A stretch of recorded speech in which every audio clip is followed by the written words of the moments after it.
Hi,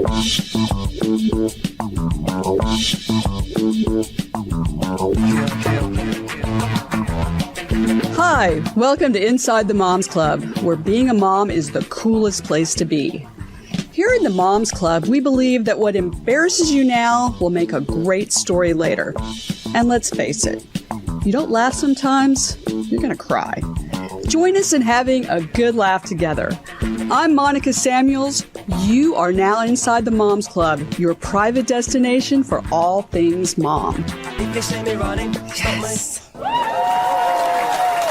Welcome, moms. Welcome to Inside the Moms Club. I'm Monica Samuels, and I'm here with my co-host, Raha Dixon, and we're here to have a fun hour talking with a lot of fun, exciting moms. So Yeah, let's do that. well, now before we get to that, I got to vent a little bit. When you're with your mom friends, you got to vent a little bit. Listening, sometimes. Mom, I apologize in advance. So I'm going to vent about something. So I went on a vacation to Italy, and I purchased a lot of stuff that I had sent to America. Okay. And a delivery service who will go nameless, but is not FedEx or DHL, but is a major one.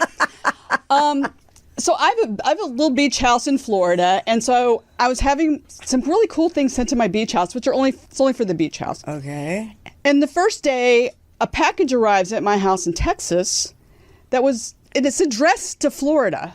Oh, wow. And then the next day, another package comes, and it's a glass fish. I have no place for a glass fish. Wait, did you send the glass fish? Yeah, to come to Florida.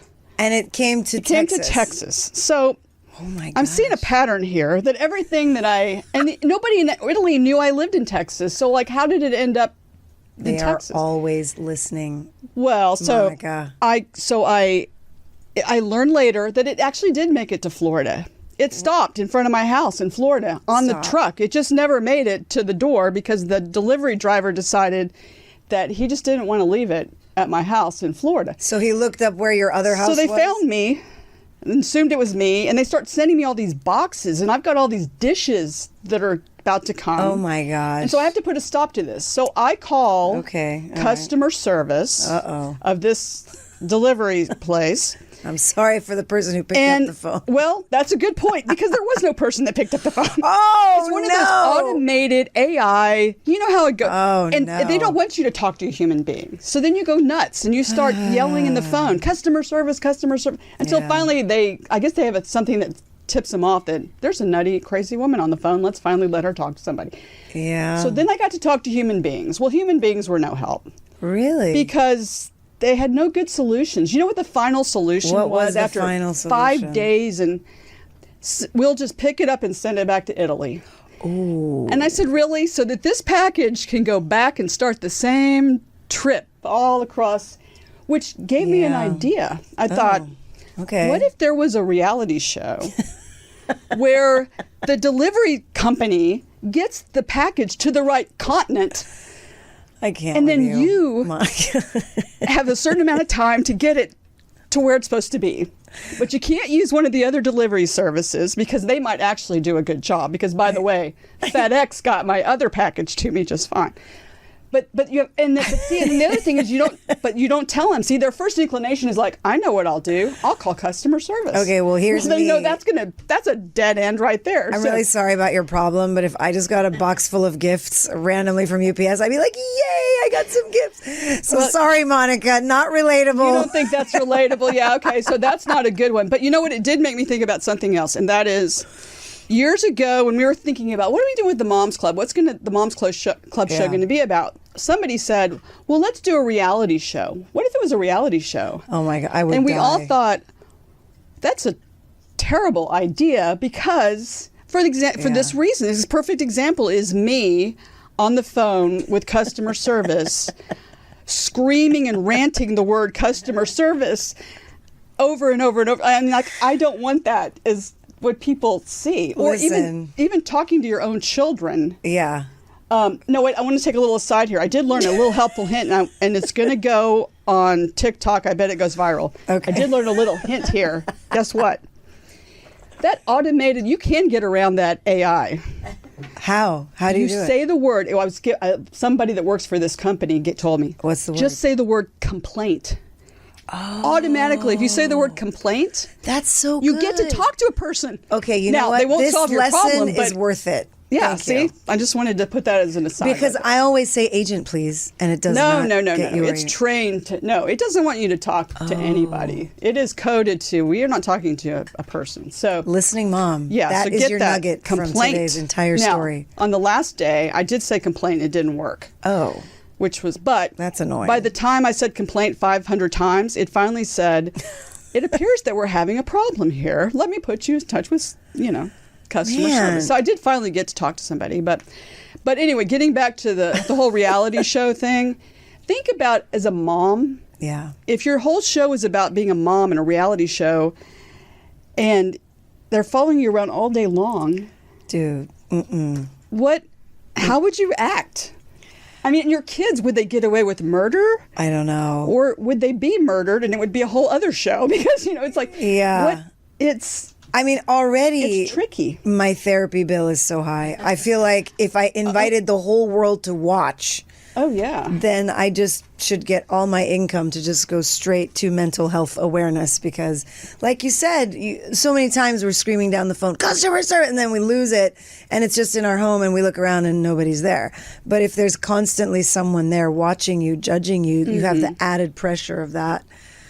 Which makes me think of the guest we have today. I know. See, it's perfect. So we're going to learn all about this. Maybe at the end we decide that having a Mom's Club reality show is okay, but I still have a feeling that we won't, or it'll be called friendless or something, because at the end you'll have no mom friends. Because anyway, so we're very thrilled today to have a Bravo TV star with us. Yes, we do. She is a writer, producer, and reality star. In 2017, she did a stint on the Real Housewives of Toronto. Nice. And it was from that experience that she wrote her new novel called Most Hated. I mean, there you go. There's the answer to your question, Monica. Right there. However, she's also very involved in lots of charity work, which we're really excited to delve into here. And she's the mom of 3 sons. So this is going to be very interesting. Welcome, Kara Alloway. Welcome to the Mom Club. Hello, thanks for having me. I'm laughing listening to you, Monica, because if I was casting the reality show, you have a very high emotional intelligence, I can tell just from that little intro. And you're an independent thinker, a truth teller, and you would be my villain. I would be the villain. Sorry. Okay, so that's what I was afraid of. That is why. Not you, because you're a little bit more subdued. Thank you. So you might be, I'm not sure what your role is yet, but Monica, you're my villain. I'm the villain. Okay. Oh my God, I love it. Thank you for not picking me.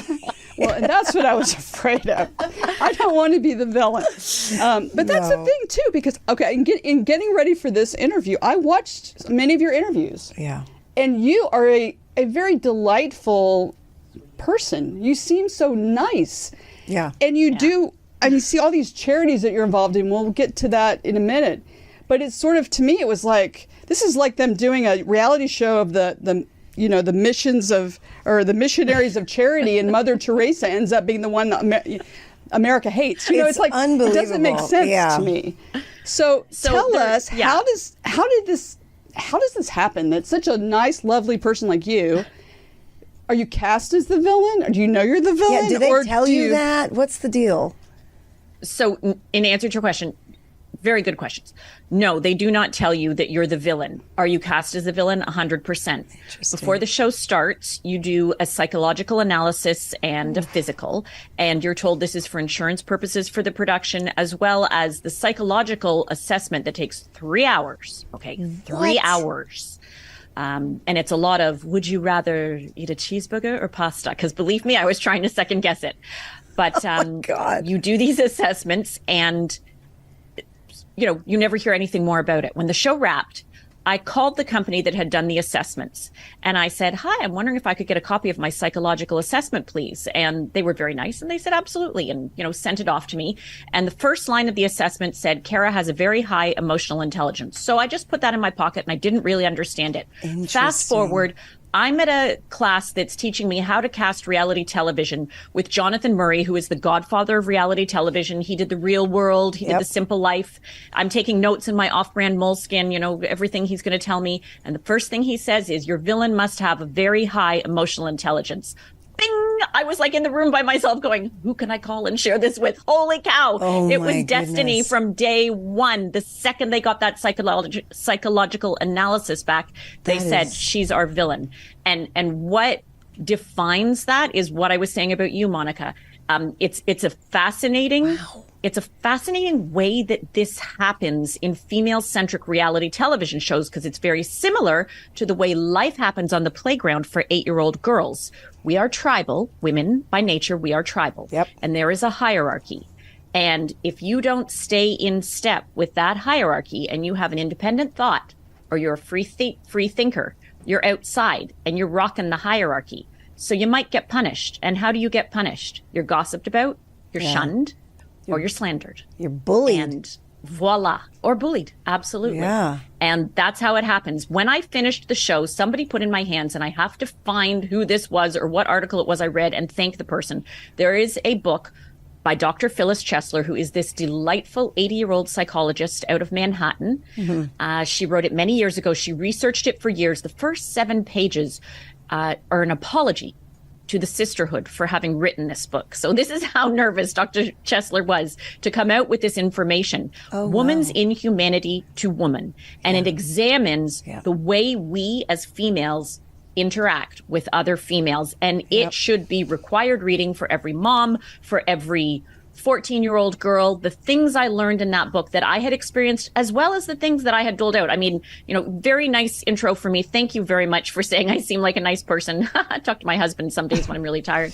He'll give you a different POV. But just a fascinating book on how we mesh with each other. Then put the extra dynamic, as you did refer to in the beginning, of being filmed.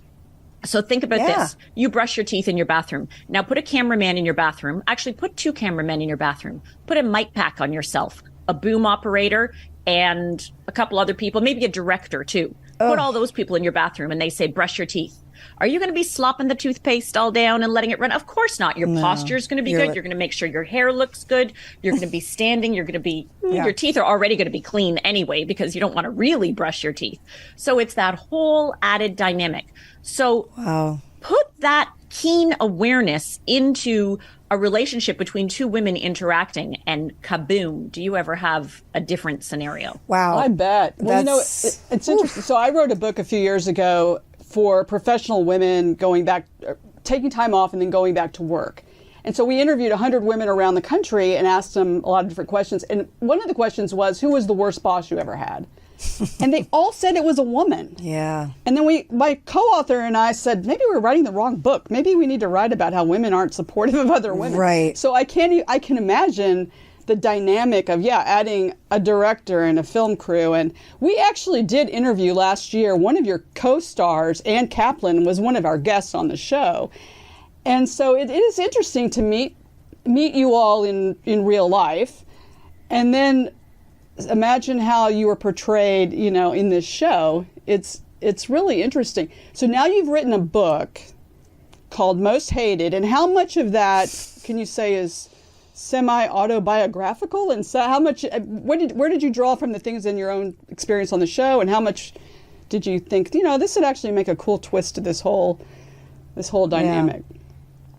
I always wanted to write a story dealing with female relationships. I come from a mainly matriarchal family. I am one of 2 girls. Most of my cousins are female. With all respect to my father and my uncle, the women make the decisions. They decide, where the family is going to get together on holidays, things like that. I went to an all-girls school. So I was always fascinated in observing women interacting with other women, be it girls on the playground or, teenagers, girls in university. I was always fascinated with that. Then when I did Housewives, I knew I had found my backdrop.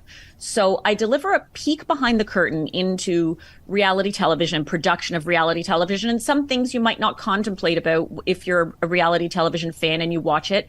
But the book is also for people that don't like reality TV. I mean, that's not the basis of it. It really is females interacting with females, women reinventing themselves. There's a little bit of romance, a little bit of mystery. But in terms of how much of it is autobiographical, a lot of the emotions and especially the anxiety that I experienced filming Housewives informed the characters. And a lot of, as I said, what I had undergone as a female interacting with these other females, that involved the characterization. But I cast the show or the book, how I would want to see a reality show. So there are no characters that are similar to any Housewives, present or past. It's all, if I was doing a reality show, I would want this character. I would want a social media influencer. I would want the CEO of a sex toy company because I want a CEO, but I want her to be a little quirky, a little bit, offbeat.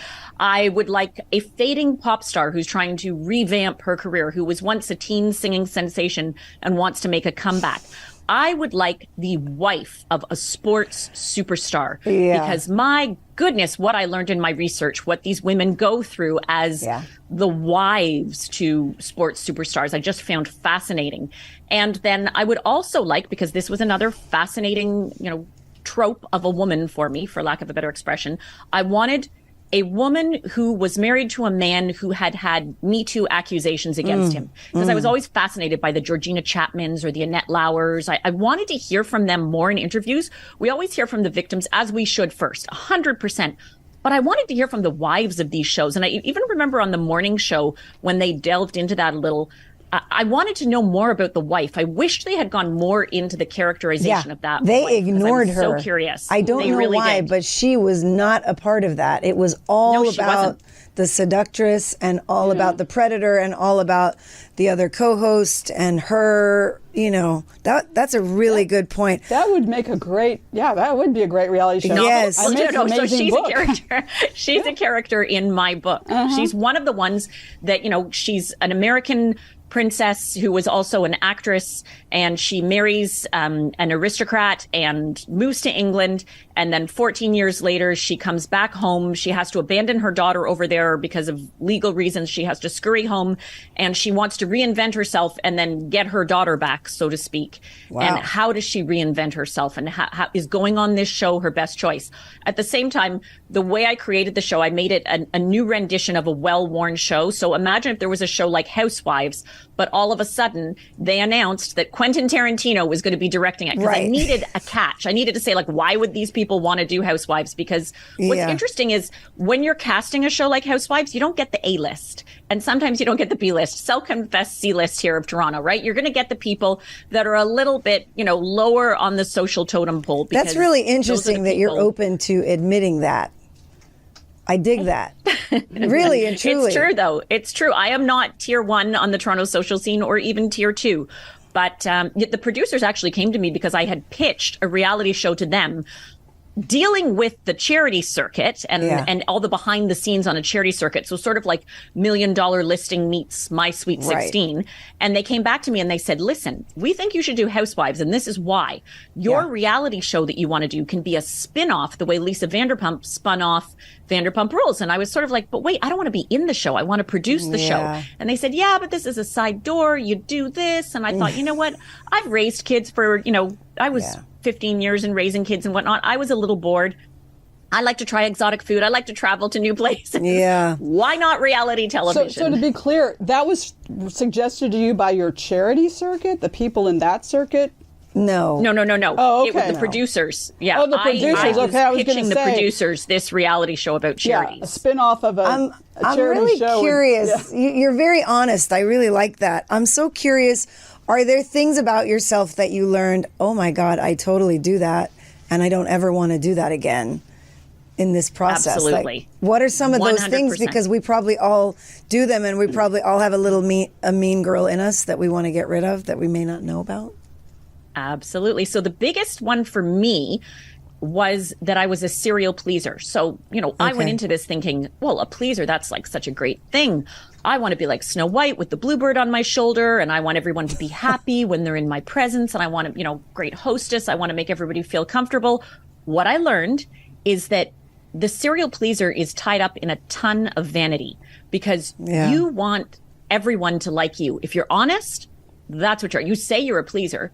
but you want everyone to like you. So I learned that a lot. And I was actually able to share that with my youngest son, who also suffers from that. I have a middle son who's like anything but a pleaser. God bless him. But my youngest son very much is a pleaser. And so I was able to share saying, let's get to the root of why you're a pleaser, because you want to be popular amongst your peers. So sometimes you change yourself to accommodate that and to accommodate what other people want, what will make them comfortable. So that was a giant lesson. Am I still a pleaser? 100%. I am a recovering pleaser. So I still find myself slipping into it. In fact, I just did this weekend, and I said to my husband, I don't want to be that person again, and I don't want to do that anymore. So, you have to accept the fact. I think it was Alanis Morissette said, her parents sat her down at a young age and said, listen, there is a certain percentage of the population that is never going to like you, and you're not going to be able to change that. So accept it. Embrace the people that like you. If you win people over that like you, great, but move on. And I really learned that lesson, and it was so valuable. I wonder how my life would have changed if I had learned that at a younger age. And I think that's such a great takeaway for me. How did that experience impact your children? Because I'm not sure what ages they were, but and your husband, if you might go in public and people actually see you and they might express that they don't like you. I mean, how did that affect your relationship and your family? People are funny. Can I tell you, grocery store, out to lunch with my kids, I would have people come up to me and say, like, I really don't care for you. I really don't like you on the show. Wow. How do you come back to that? I'm just sort of sitting there going, well, hi, I'm Kara. Nice to meet you. This is a slice of my life. You are seeing a highly edited slice of my life. In all fairness, I didn't watch the show right away. And last week I was doing an interview and someone said, can you send me episode 1, season 1? And I thought, I want to watch this before I send it off. I just want to take a peek. I had seen it, but I hadn't seen it in a while. And I started watching it. Then I went upstairs and I snaked a drain in my middle son's bathroom. And it was more appealing snaking the drain than watching myself on the show, because it was so hard to watch the edit I received, the frankenbiting and the cherry picking. It was really distasteful. So how did my kids receive it? I mean, like, you have to know, when I finished this show, I was in a very, very dark place. I was a pariah. There is a scene in my book. There's an iPad scene. If you haven't read my book yet and you read it, I'm not going to do any spoilers here, but when you read the iPad scene, that happened to me. So that will speak volumes into, I, without a doubt, knew that I was going to, at that point, go under a bus. I knew I was going under a bus. And I was in my heart thinking, oh, what have I done to my husband's career? I mean, he's a lawyer, and here in Canada, like, it's very serious business. He still wears gowns when he, is in court and whatnot. I was thinking, what have I done to my kids socially? My eldest was in first year university at University of Miami. My middle one was in the 12th grade, and my youngest was, I think he was probably only in 8th grade. And I was thinking, like, what have I done to them socially? I would go for after school pickup or to my fitness club, and I would have other women say, we saw you on the show and we saw what you said, and that's not cool. And I would be like, but wait, you have to understand, that's not me. This is meant to entertain. I was a child actress. I went into this saying, okay, if the show is going to win, and I had to have the show win in order to have my spinoff, right? So I had a lot at stake here. I had to bring the drama. So there were days we would be filming and I would say, okay, not today. Today, I'm not going to bring the beast out. I'm not going to bring the drama. I'm going to sit back, fold my arms, and see what happens. And I would find myself going, well, I've just changed the channel on my own show. This is boring as anything. So time to bring her out again, and let's go. Let's stir things up. And then your people pleaser side is like, let me contort myself, be the villain so they can get what they want. You know what? Exactly, because the people who control your edit are the producer.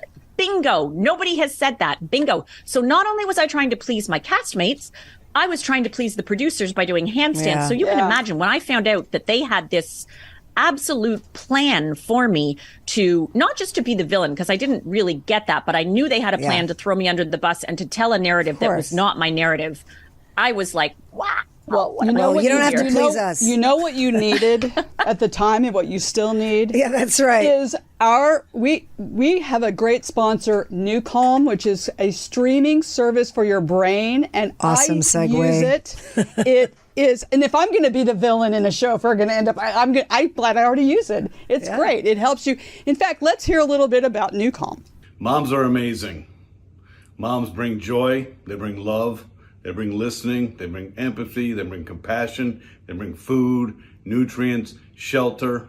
Moms do it all. In fact, moms are the key to the survival of the human race. And sometimes being a mom can be a thankless job. And we're here to say thank you. My name is Jim Poole. I'm the president and CEO of New Calm. And for more than 2 decades, we've been helping people solve stress, improve sleep without drugs. And we're here to help you. We love you. Thank you.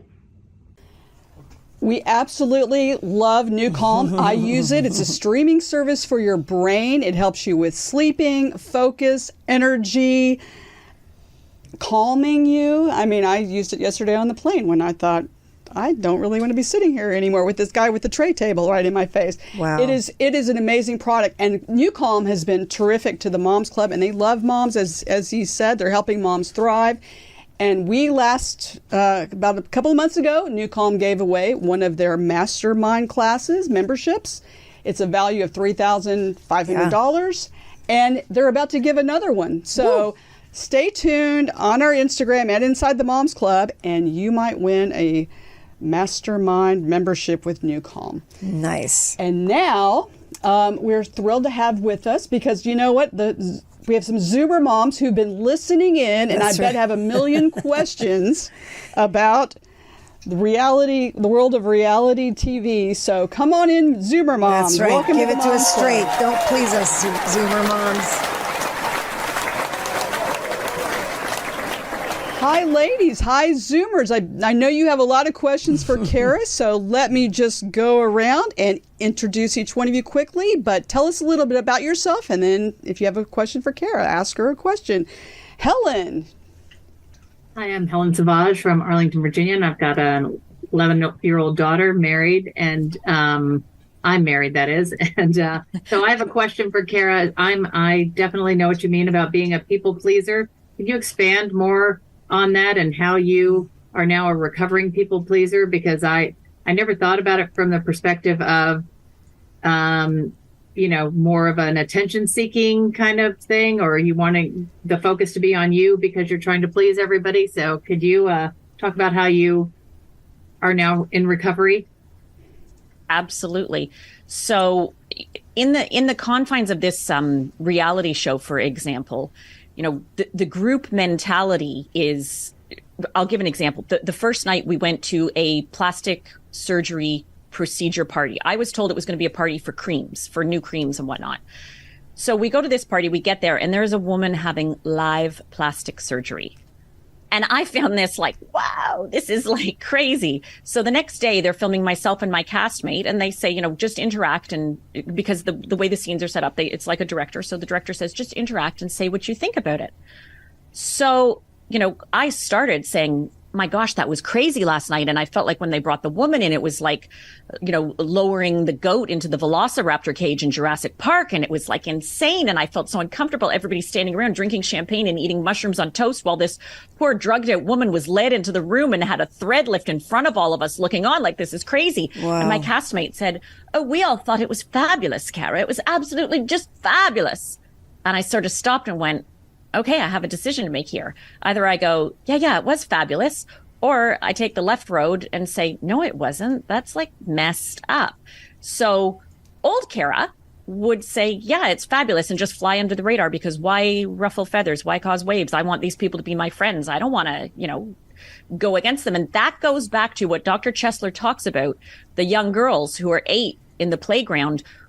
It's discouraged to have an independent thought. And that's the disservice we do to our girls. We need to teach them not just to be the independent thinkers, but to celebrate others' independent thoughts. And it's okay if I find that disgusting and you find it decadent. See, again, here, I'm kind of doing it because what's wrong with this girl finding it okay? Like, I need to, I can have dialogue with her and say, well, why did you find that so fabulous and so wonderful? But again, going back to the pleaser in me, I just want to fall into step. I want to fly under the radar. I don't want to share. And it's such a disservice to who I really am and to the real essence of who I am. So again, like I say, it's in the process, and I'm going through the process, but you can speak your thoughts and you can speak your truth without offending other people. And again, part of the process is teaching other women not only how to ask other women what they need from them, but how to receive from other women when they share an independent thought. And okay, you might think this way, I might think that way, but it doesn't mean that it has to, you're out of my group, or, you're no longer part of my silo here. Like we can have our independent thoughts. It's very interesting. Little boys do not interact in the same way. It's really little boys, important if they have, to a difference of opinion, they tussle or whatever. And little girls are taught, if you don't agree, put it in your pocket, walk away and deal with it later. And that is not the way to do it. And it's not natural to us. So you have to consciously get used to doing that. Jen, welcome to the Moms Club. Do you tell us a little bit about yourself, and do you have a question for Kara? Hi, Kara. I'm Jenny. I'm a mom of, I have 4 daughters and 5 dogs. The dogs out in them. Wow. 9. Wow. Busy household. Yeah, I was actually wondering, I've heard a lot about obviously your challenging experiences while you were on The Housewives. What would you say your best experience was while doing the show? My best experience was the scenes I filmed with my mom were great because my mom is so unfiltered. She happens to be 91 now. And at the time she was 87 or so. But the scenes I filmed with her, first of all, I will have those forever. She was entirely unfiltered. She was 100% on my side without even actually being conscious of being on my side. And, when I would ask her a question on camera, which I was trying to, say what do you think this is appropriate? She was so much reinforcing how she had raised me and all sorts of things like that. And it's just such a precious memory that I will have forever. Also, she was just, people loved her. People also loved my husband too. I had fun filming with him. I was the villain, but those people, the majority were oh, we love him. Why is he married to her? Her mom is so great. How could she raise such a horrible daughter? That is brutal. But that was really fun. Yeah. Wow. I like that. Yeah, I can see why they put you through a psychological assessment before they put you through that. That's pretty awful. Laura, welcome to the Moms Club. Tell us a little bit about yourself, and do you have a question for Kara? I do. Hi, everyone. My name is Laura Peterson. I am a model and actress and a mama to an incredible 9-year-old.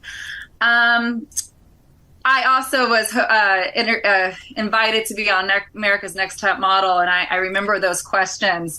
And Kara, that week was insane. I give you your due credit.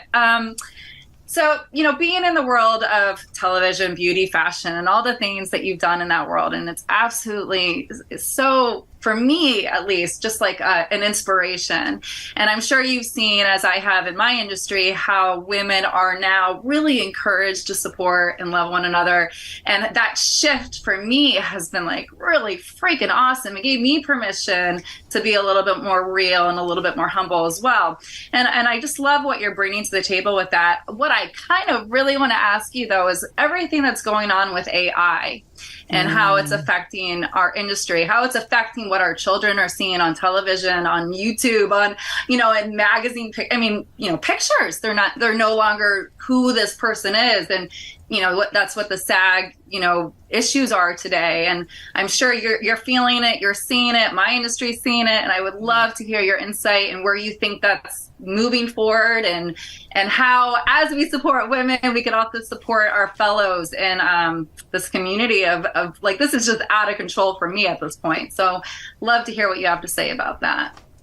It's really scary. Great question. And I agree too, especially the whole AI. And as a writer and an author, I had an encounter with someone at a book signing on the weekend, and we were talking about my media plan actually for the launch of my book. And she said, well, this is how I do all of my media planning. And she asked the ChatGPT her question, and it came out with the most comprehensive plan, worded beautifully. And I have to tell you, it's scary because as an author, I'm am I a dying breed? I mean, you can say, oh, they'll never understand the human condition. I don't know. They've got it pretty close. And the way this AI was able to not only give me my plan, but encourage me in the delivery of my plan. Yeah. I mean, the intellectual, the emotional quotient was there. So I wish I had some answer to say to you, oh, don't worry about it. But, first of all, everybody is filtering. I don't filter my photos for the most part on Instagram. And the caveat being, if I'm standing beside someone that's highly filtered, I'm not going down. Sorry, I'm not going down. I'm not standing beside Paris Hilton without a wrinkle on her face looking like Grandma Moses there. But if it's just me, then I won't filter it. And I respect the heck out of people. Like I noticed Bethany Frankel doesn't do a lot of filtering. I respect the heck out of people that do that. And I think somebody said to me, if you could have a cause, with young people, young girls, as a result of this book and a result of everything, what would it be? And I was like, to eliminate gossip. Wouldn't it be cool if we could also start a movement about young girls? Like if you filter, that's not cool. Well, something you said, get that out. I love that. But something you said, I won't go down. No, really, that's something to think about. Why can't we stand next to someone who looks flawless?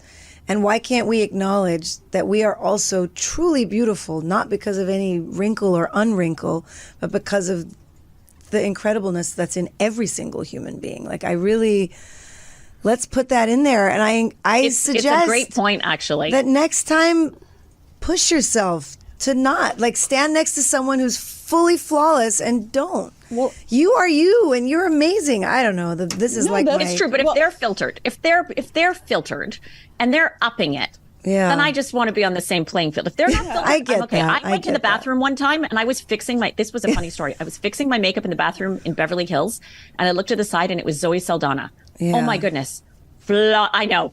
You're laughing because she is flawless. And I just I stood there and I went, oh my gosh, you got to be kidding me. And she heard me and she said, like, what? And I went, no, it's just kind of, it's funny. It's a funny situation for me, like fixing my makeup and I look in the mirror and you're standing beside me. And she sort of gave me the same thing, Raha. She was like, what are you talking about? Knock it off. Yeah. Own it. Own who you are. So I love Zoe Saldana. Huge fan of hers. She's a girl's girl. That makes me like her too. That was my awesome. Zoe Saldana story for today. Yeah, but you know what? You're right. And I have to get around it. And it's a work in process. We all are. Yep. I dig that. You're so cool. Yeah. You're so cool. Beverly, welcome to the Moms Club. Do you have a question for Kara? I do. My name is Beverly. I've been married for 20 years and I have 5 kids, 4 daughters and 1 son.